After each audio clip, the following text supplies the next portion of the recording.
आज हम लोग हम समापवर्त के लिए एक एक्टिविटी करने जा रहे हैं जो कि हमारी मैथ्स किट में जो सामान दिया गया है उसी की मदद से हम लोग हल करेंगे। तो दो बच्चे आ रहे हैं हमारे पास, कौन आएगा?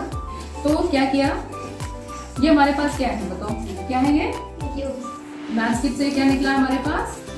क्यूब्स हैं। और ये देखो बच्चों, ये एक हमारे पास चार्ट है मैथ्स किट में जिसमें कुछ पूर्णांक दिए गए हैं और ये पूर्णांक कहाँ से कहाँ तक है? देखो 0 से शुरू हुआ है ना, 0 से किधर जा रहा है? ये ऊपर की तरफ जा रहे हैं जो धनात्मक पूर्णांक है, और जो ऋणात्मक पूर्णांक है वो नीचे की तरफ जा रहे हैं, -1 -2 से लेकर कहाँ तक है? इसमें जो पड़े हुए हैं -104 तक ऋणात्मक पूर्णांक है और धनात्मक 104 तक धनात्मक पूर्णांक है। ठीक है, आज हम लोग क्या टॉपिक कवर करने जा रहे हैं? लघुत्तम समापवर्त।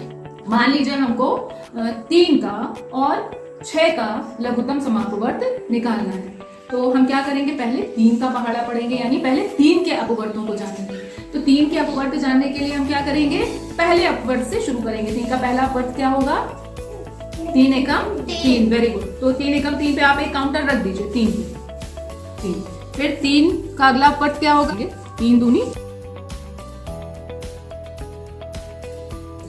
3 9 27 और 3 दहा 30, है ना? इतना आ गया। वैसे तो अपवर्त और भी हो सकते हैं, हम 3 को किसी भी संख्या से गुणा करें तो गुणनफल जो आएगा वो 3 का और उस संख्या का अपवर्त ही होगा, लेकिन अभी यहाँ हम 10 तक के ही अपवर्त लेते हैं। अब आपको क्या करना है, जो 6 के अपवर्त है उनमें ये काउंटर्स रखना है। तो आप अपनी तरफ 6 का पहला अपवर्त कौन सा होगा? 6 एकम 6, तो 6 पर रख दीजिए काउंटर। 6 एकम 6, हाँ इस पे रखा है ना, तो अब आपको क्या करना है? इस पे ऐसे फिक्स कर देना है। ठीक, हाँ 6 एकम 6, 6 दूनी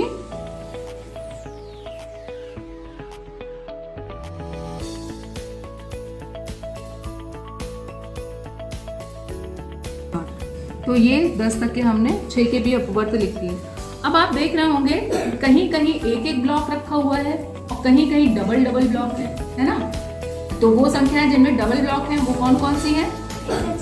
एक तो 6 है, एक 12 है, फिर इधर 18 है, फिर इधर 18 है, 18 के बाद 24 है, 24 के बाद 30 है ना? तो ये कुछ संख्याएं हैं जिसमें 3 का भी अपवर्त है और 6 का भी अपवर्त है। ये समान अपवर्त है, ये क्या कहलाएंगे?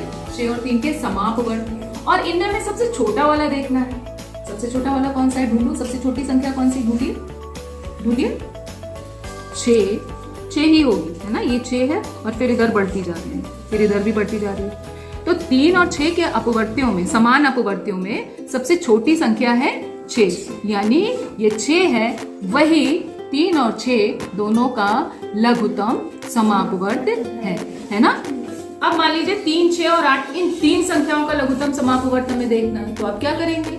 3 के अपवर्त हमने रख दिए हैं, 6 के भी रख दिए हैं, अब 8 का अपवर्त हम लोग रख दिए। ठीक है, और जो एक के ऊपर एक काउंटर्स आते हैं उन्हें हमें कहाँ करना है? इसके ऊपर फिक्स कर देना। ओके, तो चलिए सबसे पहला अपवर्त 8 का क्या होगा? Very good, yes. 8 दूनी 16, शाबाश। 8 पे 24 ही 24 ही है, इसके ऊपर फिक्स कर दीजिए।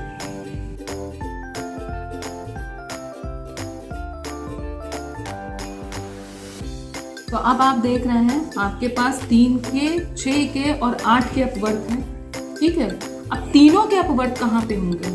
इन सबको देख के बताइए। तो यहाँ कोई ऐसा दिख रहा है जो तीनों के क्यूब्स लगे हों, जिसमें 3 क्यूब्स लगे हों? ये, और ये कौन सी संख्या है? ये है संख्या 24। और ये सबसे पहली ऐसी संख्या है, सबसे छोटी ऐसी संख्या है किसके किसके बीच की? 3, 6 और 8 के बीच की, जो कि समान है। ये अपवर्त तीनों ही संख्याओं में समान है और ये पहला है, सबसे छोटा है, तो इसलिए 24 जो है वो 3, 6 और 8 का क्या है? लघुत्तम। और इसको इंग्लिश में क्या बोलते हैं? लोएस्ट कॉमन मल्टीपल या फिर लीस्ट कॉमन मल्टीपल। अच्छा, आप लोग इनको कोई 2 संख्याएं दीजिए, किसका किसका निकलवाना चाहते हैं आप लोग? 5 का किसके साथ? 5 और 7। 5 की अपवर्त रखिए।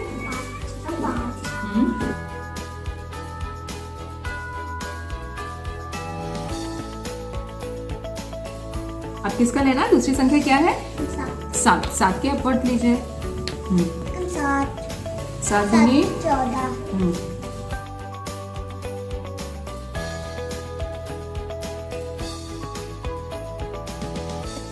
शाबाश।